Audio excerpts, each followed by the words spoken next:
साक्ष आहे. 20 दिवसाच्या अगोदर हा भाऊ गाडीवरून खाली पडला आणि त्याच्या चेहऱ्याला मार लागला. आणि त्याच्या चेहऱ्याला मार लागल्यानंतर त्याच्या चेहऱ्यातून आणि त्या जन्मातून लस वाहू लागली. आणि या भावाच्या गावामध्ये औंढाणीमध्ये विजेट होता. आणि जे घरामध्ये विजेट होता तेथे हा भाऊ उपस्थित होता.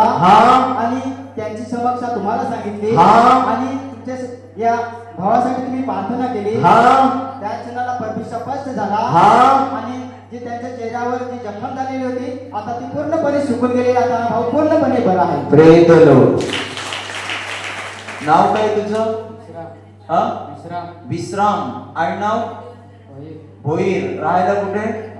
औंढाणीला. आणि कुठे तू ऍक्सिडेंट होऊन पडला होतास? कुठे पडला होतास? काय गाव?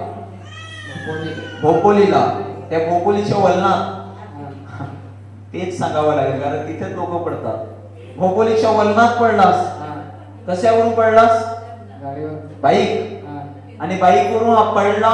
याचा चेहरा सर्व रक्ताने भरलेला होता आणि चेहऱ्यातून लस वाहायची. बरोबर ना? इकडनं सर्व भागातून लस वाहत होती.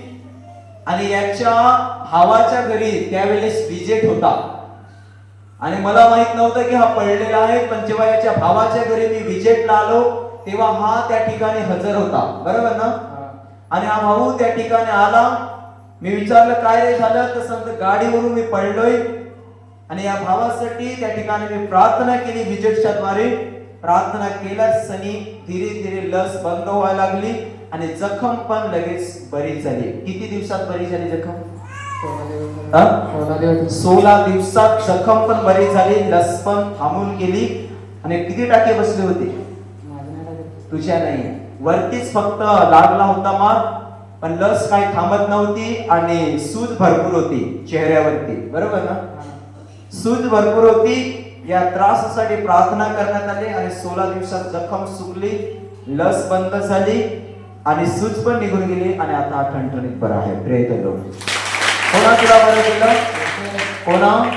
येशूनी बरं केलं. Praise the Lord. प्रभू तुला महान आशीर्वादाने भरो. चल.